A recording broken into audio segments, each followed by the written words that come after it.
नमस्कार, राम राम। आप सभी का स्वागत है हमारे चैनल कैंडिड कॉमर्स पर।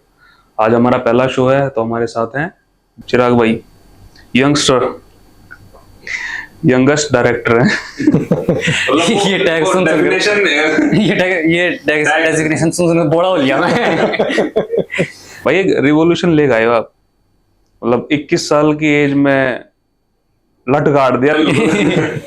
ऐसा ना एक न्यूज वाला है, वो जब का लगा हुआ था 2 साल का, बोले 19 साल का लड़ा, मैं ये भी किसका हो लिया। कैसा एक्सपीरियंस है भाई आप?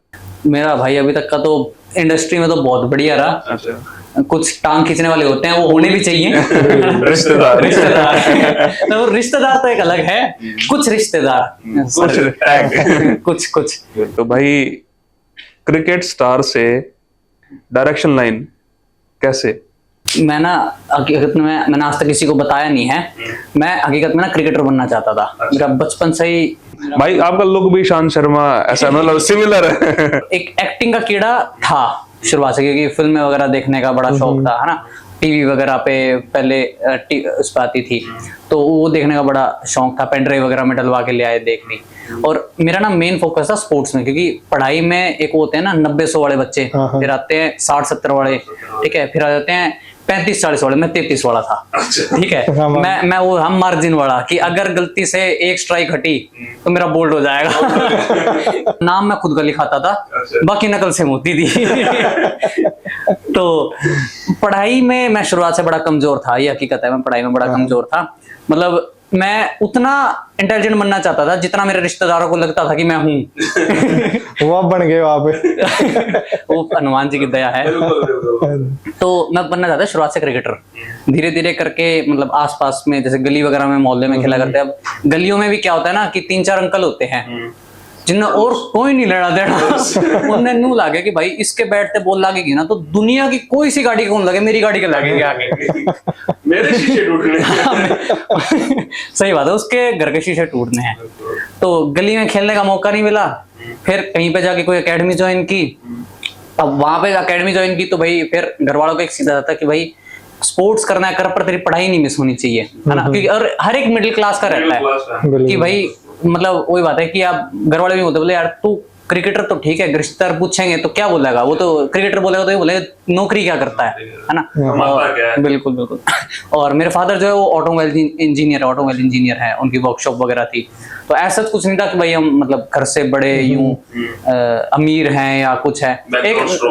एक नॉर्मल एक मिडिल क्लास जैसी फैमिली होती है, उस टाइप से थे। पहले किराए पे रहते, फिर धीरे धीरे करके मम्मी पापा ने बड़ी मेहनत की थी तो अपग्रेड हुए थे। तो घर वाले सपोर्ट करते थे? क्रिकेट में ऐसा मैंने बताया ना कि उनका यूं था कि भाई तू कुछ कर, पढ़ाई नहीं मिस होनी चाहिए। अब धीरे धीरे करके जब क्रिकेट खेलते गए, अब अपग्रेडेशन आई, है ना, मैचेस होने लगे, कई सारे स्कूल्स में खेले, है ना। और जब बाहर खेलने लगे, मैचेस वगैरह होने लगे, जब मतलब और शहरों के साथ में वो, अब एक स्टेज ऐसी आ गई कि अगले दिन मैच भी है और अगले दिन यूनिट टेस्ट भी है। धर्म संकट। और उस स्टेज पे यूं था कि मैं अपने सिटी का कैप्टन बन गया था। तो अब अगले दिन एग्जाम भी, अब वही बात है कि घर वालों को तो सीधा था कि भाई कुछ भी कर, पढ़ाई है सबसे पहले। बिल्कुल। तो वो फिर एक ऐसी स्टेज आई, उस दिन वो ठान लिया था कि यार ना, अगर आज मैच छूट गया फिर क्रिकेट ही छोड़ दिया। उसके बाद कभी कभी मुड़ के नहीं देखा दोबारा क्रिकेट की तरफ। उसके बाद अब घर वाले, मतलब मैं तो बेसिकली चाहता था आर्ट्स लेना, है ना, क्योंकि आर्ट्स हमको शुरुआत से बताया गया ऐसे कि कम्युनिटी में ऐसा है कि भाई मेडिकल तो वो लेते हैं जो टॉपर हैं, नॉन मेडिकल वो लेते हैं जो बीच वाले हैं, कॉमर्स वो लेते हैं जो ना आर्ट्स लेना चाहते ना मेडिकल लेना चाहते हैं, और आर्ट्स वो लेते हैं जो मेरी तरह है अपने जैसे। बट हकीकत में ऐसा नहीं है, आर्ट्स में बहुत सारी फील्ड है, बहुत ज्यादा, मतलब सबसे ज्यादा फील्ड। आप डॉक्टर छोड़ के सब कुछ बन सकते हो। नहीं, डॉक्टर भी बन सकते, पीएचडी करो आप, बहुत डॉक्टर है। अब रिश्तेदारों का कर कुरा के घर वालों का यूं था कि भाई लड़का बाहर निकलेगा, यूं थोड़ा ना बोल सकते हैं भाई आर्ट्स ले रखी है। अब मेरे पापा क्योंकि इंजीनियर, तो इंजीनियर का बेटा इंजीनियर बनेगा। मैं भी बना हुआ हूं भाई। तो अब यूं बोल नहीं सकते कि भाई आर्ट्स ले रखी है, तो कर कुरा के ले ली कॉमर्स। और कॉमर्स ना एक ऐसी फील्ड है, मैं बोलता हूँ नॉन मेडिकल से। अब देखो साइंस आपने फिर भी पढ़ी होती है, अकाउंट्स वाला पढ़ा ही नहीं होता, ठीक है, बिजनेस आपने पढ़ा ही नहीं होता, उसमें ऐसे ऐसे सब्जेक्ट है जो आपने पढ़े ही नहीं होते पहले। अब ले ली पहले, जब एक तो अकाउंट्स की इतनी मोटी किताब, मैं बोलूं यार इतना मोटा मेरा, हाँ इतना मोटा मेरा बैट नहीं था उससे ज्यादा मोटी तो किताब है। भाई आपकी स्लाइड में एंट्री कैसे हुई? क्या था, जब जैसे शुरुआत से ना स्कूल से मतलब 4th 5th क्लास में होता है कि पढ़ाई में नहीं था, तो टीचर्स भी ना क्या करते हैं जो मतलब इस टाइप के मेरे जैसे स्टूडेंट्स होते हैं कि उन पे ज्यादा ध्यान नहीं देते है ना। कोई एक्स्ट्रा करिकुलर एक्टिविटी होगी तो उनको यूं बोलेंगे असेंबली में भी ना तू किताब लेके बैठ जा। एक तरह का शोषण है वो, मेरे मानने में तो एक तरह का शोषण है वो, है ना।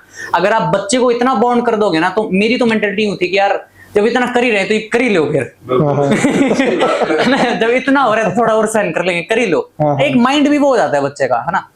तो अब मतलब एक्टिंग में शुरुआत से शौक था, है ना, और मेन मेरा था एक्टिंग से ज्यादा फिल्म मतलब मेकिंग। शुरुआत से फिल्म देखी थी ना कि यार एक्टिंग बंदा कर देता है यार, ये करते कैसे हैं, पीछे करते कैसे हैं शूट, कि यूं टाइगर श्रॉफ उड़ता हुआ जा रहा है। हीरोपंती आई थी उस टाइम टाइगर श्रॉफ की, तो मेरे को यूं था यार इसके गोली लगी यार, अगले फिल्म में फिर आ रहा है भाई क्या क्या जुगाड़ है। तो अब कीड़ा था शुरुआत से हल्का बहुत, है ना। तो मैंने 9th में छोड़ दी थी बिल्कुल, यूं क्रिकेट मैंने 9th में छोड़ दिया था, संन्यास ले दिया मैं भाई इसकी तरफ दोबारा नहीं जाना। अब दोबारा जाना भी तब ये कि जब पीछे से एक सपोर्ट हो। बिल्कुल। तो अब 9th के बाद मैंने यूं था कि चलो हिसार में ना थिएटर होता था, तो थिएटर ज्वाइन किया कि साइड बाय साइड भाई अब देखो मतलब सुबह से शाम तक शोषण होगा, तो शाम में थोड़ा माइंड रिलैक्स करने के लिए भी कुछ चीज चाहिए कि ऐसी चीज कर लो जिसमें आत्मसंतुष्टि मिले कि हाँ कुछ तो अच्छा किया है दिन में। तो अब घर वाले उसमें थे कि भाई देखो कुछ भी कर पढ़ाई तो फिर भी चाहिए तो अब कर कुरा के जब 11th आ गया, अब 11th में मेरे वही 33 वाले तो मैंने ना उस टाइम घर वालों को बोला कि भाई देखो मेरे को आप कर तो रहे हो इसमें, पर वो मन हार के ना मैं यार एक बार ना सच बता दो कि जो होगा देखा जाए भाई, आखिरी में कर तो रही हैं, करते रहेंगे, क्या पता हम मान जाए। और वही था कि भाई देखो मेरे घर वालों ने, मम्मी पापा ने साथ दिया, है ना। मेरी मम्मी बहुत सपोर्टिव, मेरी मम्मी बहुत ज्यादा सपोर्टिव है ना। हाँ मेरे पापा का फिर भी एक बार के लिए इंजीनियर वाला दिमाग है, तो मेरी मम्मी बड़े सपोर्टिव हैं शुरुआत से। तो मेरी मम्मी को बोला कि देखो मेरे को ना टाइम देख के आप 2 साल दे दो, ठीक है। अगर मैं कुछ नहीं कर पाया आप जो बोलोगे ना मैं उसमें मन लगा के करूंगा फिर, ठीक है। अभी आप मेरे को 2 साल नहीं दोगे, वो 2 साल भी वो वेस्ट हैं, जैसे अभी 11 साल हुए हैं। तो तब मेरी मम्मी ने चांस दिया कि ठीक है तेरे को जो करना है वो कर। पहला प्रोजेक्ट भाई कहाँ से? पहला प्रोजेक्ट पहले ना मेरे को, मैं एक इंस्टीट्यूट में पढ़ता था विशेष एकेडमी पे हिसार में। तो उस टाइम क्या था, एक ना न्यूज वाले थे हिसार में, तो उन्होंने मेरे को रखा हुआ था कि फिल्म एडिटिंग, मैंने ये सब मतलब थिएटर के साथ रहते रहते ना मैंने एडिटिंग, वीएफएक्स, म्यूजिक वगैरह, थोड़े बहुत इंस्ट्रूमेंट वगैरह ये सब सीख रहे थे क्योंकि मेरा आर्ट में इंटरेस्ट था बेसिकली। तो मेरे को ना फर्स्ट टाइम एक बार उन्होंने मेरे को ना न्यूज वालों के साथ देखा था कि भाई ये न्यूज वालों के साथ ऐसे, और मैं विशेष से ही पढ़ा हुआ था, कॉमर्स मैंने उन्हीं से की थी। भाई देखो ऐसा नहीं बोलूंगा कि वो मतलब देखो मेरा उसमें कॉमर्स में फील नहीं था, बट वो पढ़ाते बहुत अच्छे हैं, नेगेटिव में मत लेना भाई कोई भी तो उन्होंने मेरे को एक बार बुलाया था कि यार हमारी ना ऐसे ऐसे ऐड बनानी है तो तू बना सकता है, क्योंकि वो उनका ना एडिटिंग में मैं करता था और कैमरा वगैरह जैसे ये सेटअप वगैरह है ना, इंटरव्यू वगैरह ये सब कुछ मैं ही करता था उनका। तो उन्होंने बोला कि ऐसे ऐड वगैरह बनाने, तो पहला मौका उन्होंने दिया मतलब मेन खुद को एक तरह से सब कुछ खुद करने का, जिसमें पहली बार ये आया। तो अब वहां से उन्होंने ऐड वगैरह दी, काफी सारी एड्स बनाई उनकी, है ना, मतलब महीने में 10-10 12-12 एड्स बनाई। तो मैं यार अब तो मजा आ रहा है क्योंकि अब खर्चे निकल रहे हैं खुद के, है ना। घर वाले भी थोड़े खुश है कि हाँ यार ठीक है लड़के ने किया और थोड़ा धीरे धीरे करके खुद को प्रूव कर रहा है। तो जब सीख लिया फिर मम्मी बोला, मैं मम्मी खुद की फिल्म बनानी है। तो ये बेस्ट पार्ट था जो बताने वाली चीज होता है, बोले कितना पैसा लगेगा, होता है मैं भाई देखो इतना लगेगा, बोले इतना तो है नहीं। तो मेरे को भी पता है, मैं यार देखो मैंने बताया कि इतने हम फाइनेंशियली स्ट्रांग थे नहीं कि इतना हो सके। तो मम्मी बोले, मैंने बोला मैं देखो थोड़ा बहुत तो मेरे पास है, ऐड वगैरह मैं कर रहा हूँ, थोड़ा बहुत तो है, और इतना थोड़ा सा और चाहिए। तो घर वालों ने जैसे तैसे करके कुछ चीज बेची, है ना, ऐसे मैंने बताया मेरी मम्मी बड़ी शुरुआत से बड़ी सपोर्टिव रही। तो कुछ एक छोटी मोटी प्रॉपर्टी थी वो बेच बूझ के कि तू बना। मैंने अपनी फर्स्ट फिल्म बनाई और मैं तब तक बोलता मैं रिश्तेदारों को नहीं बता रहा मैं जब तक न्यू है ना, मेरे रिश्तेदारों को तब पता चला कि मैं एक्टिंग भी कर रहा हूँ जब घूंघट का फर्स्ट डे ऑफ शूट था। अच्छा। जब हमारी मतलब यूं था ना कि सेट पे मीडिया वगैरह वाले आए, तब पता चला कि अच्छा ये कहाँ से क्या निकल गया कि मेरे पूरे खानदान में कोई नहीं है इस लाइन का। और हकीकत में हरियाणा और अपने रिश्तेदारी में भी अगर लगा लें तो फिल्म लाइन को ना थोड़ा सा ऐसे मानते हैं कि यार ये नशे ऑकवर्ड है, और आखिरी में होता है कि चलो फिल्म में तो नौकरी क्या करता है ना, कमाता क्या है। तो कुछ रिश्तेदार बड़े सपोर्टिव भी होते हैं, पर एक नेगेटिविटी होती है ना, वो 100 पॉजिटिव चीजों को डिस्ट्रॉय कर देती है ना। और एक घर वालों का देखो माइंड भी वही होता है। अब इस बीच में मेरा ना मेन था कि मैंने ना अपनी कॉलेज लाइफ छोड़ दी। मैंने वो कॉलेज लाइफ में को भी मतलब यूं दुख है कि यार जो कॉलेज लाइफ एंजॉय करनी थी ना, एक दुख भी और एक खुशी भी है कि चलो अगर मैंने कॉलेज लाइफ एंजॉय ना की तो मैं आज, अगर मैंने एंजॉय की होती तो आज मैं शायद से आपके सामने ना होता है ना, आज इंटरव्यू ना दे रहा होता मैं।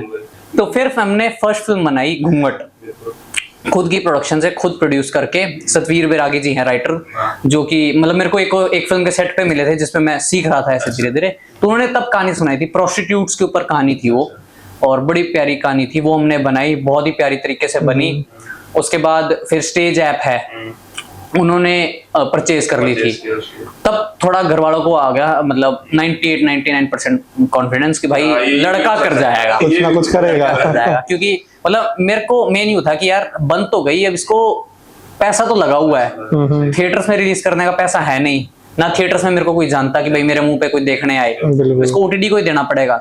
और वो था कि हनुमान जी का हाथ था, वो बिना हमें कोई कष्ट करे ही हमारी सेल आउट हो गई स्टेज ऐप पे। तो पहले घूंघट बनाई, उसके बाद एक के बाद फिर एक शो, हरियाणा का पहला मोटिवेशनल टॉक शो जिद्दी हरियाणवी, वो बनाया हमने। परिमल सर थे, नरेंद्र सिंह यादव, अनिल कसाना, बाकी सारे अपने अपने फील्ड में महारथी, उनको इनवाइट किया और बनाया। उसके बाद फिर हमने हरियाणा में ना जैसे पॉडकास्ट वगैरह ये सब थे, बट कोई हरियाणा का कोई मोटिवेशनल टॉक शो नहीं था, है ना, जो कि खुद की जबानी ही खुद की कहानी बताए। हरियाणा का खुद का नहीं था अपनी लैंग्वेज में। और हरियाणा में आप देखोगे एक से बढ़कर एक बंदा है ना, आप टीचिंग फील्ड में देखोगे, स्पोर्ट्स में देखोगे, सारों की अपनी एक जबरदस्त कहानी है। तो वो हमने शो बनाया, वो बहुत जबरदस्त रहा।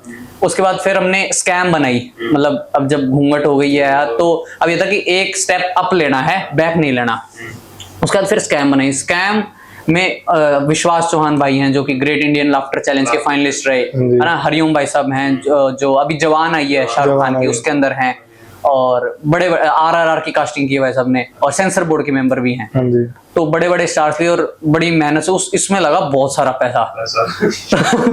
फिर अब वही डर रहा कि यार तो बना तो रहे हैं, अब कई सारे ना एक्टर भी कि भाई इतना लग रहा है कर लेगा, मैं कोई नहीं, वो है बाबा बैठे हैं, कुछ ना कुछ तो समाधान करेंगे। अब बड़ी मेहनत लगी है वो, मैं उस टाइम तो मतलब अब वही बात है ना कि हरियाणा में मेन चीज है आप पैसा लगा दो, रिकवरी मॉडल नहीं है ना, कि अब हरियाणा के ना सबसे लोगों की कमी ये है, मेरी भी है ना, मेरी के हर एक हरियाणा के, हम आपसी में बैठे तो चाहे हरियाणा में कितने बतलाए जाएं, पर जब बात आ जाएगी ना कि किसी छोरी से बात करनी है कि या फिर मतलब दिल्ली में जाके चंडीगढ़ में जाके बात करनी है तो हम हिंदी पे आ जाएंगे, है ना। आप यही चीज देखोगे पंजाब में, भाई साहब अगर वहां पंजाबी बोलेंगे तो यहाँ के पंजाबी बोलेंगे। ये लैंग्वेज हमारी पहचान है भाई, लैंग्वेज हमारी पहचान, माँ बोली है हमारी, है ना, हमने सीखा ही वही है। तो उसके बाद स्कैम बनाई, उसके बाद फिर छापा बनाई। अभी हम अब स्कैम रिलीज हुई है चौपाल ऐप पे। अब खुद को देख के ना गर्व होता है, अब चौपाल ऐप एक पंजाब का सबसे बड़ा OTT प्लेटफॉर्म है। मतलब पंजाब का बड़े से बड़ा आप स्टार लोगे, गिप्पी ग्रेवाल पाजी हैं, ठीक है, परमीश वर्मा है, दिलजीत पाजी हैं, आप बड़े से बड़ा स्टार लोगे, सबकी फिल्में उन पे हैं, ठीक है। और अब एक खुद पे गर्व होता है कि यार जब उनके बीच में खुद का स्कैम का पोस्टर आया होता है ना, अब लगता है कि हाँ यार कुछ तो अब अचीव किया है ना। और इसमें स्टेज का बहुत बड़ा योगदान रहा कि शुरुआत में देखो उन्होंने ही एक सपोर्ट दिया, अगर घूंघट वो ना लेते तो घर वालों का भी ट्रस्ट टूट जाता, पैसा डूब जाता, खुद भी मैं अपने नजरों में गिर जाता, मैं यार क्या कर दिया, है ना। स्कैम की कुछ स्टोरी भाई। स्कैम जो है वो मतलब नाम से पता चल रहा है घोटाला, है ना। ये हरियाणा का सबसे बड़ा इंश्योरेंस कांड था। डैश इंश्योरेंस कंपनी थी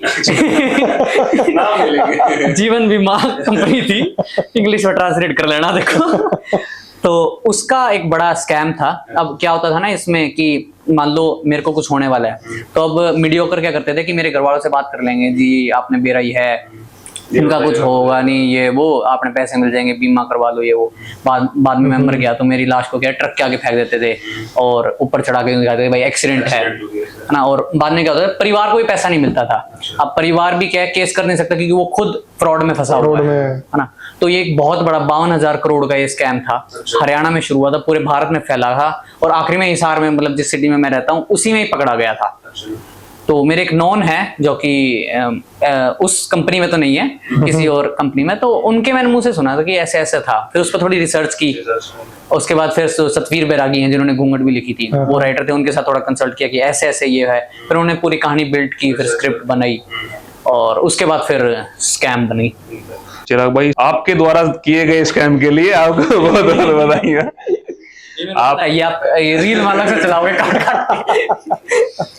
बहुत बहुत धन्यवाद। आप हमारे साथ आए, हमारे पॉडकास्ट पे जुड़े, बहुत बहुत धन्यवाद। आपका बहुत बहुत धन्यवाद, आपने आने का मौका दिया। आज हमारा सबसे पहला पॉडकास्ट था और स्कैम की टीम ने हमारे साथ ज्वाइन किया। और हमारे चैनल को लाइक सब्सक्राइब कीजिए, कैंडिड कॉन्वोस। वीडियो के एंड में इसका डिस्क्रिप्शन डाल देंगे, आप वहां से देख लीजिए और चौपाल ऐप को डाउनलोड करना ना। Thank you.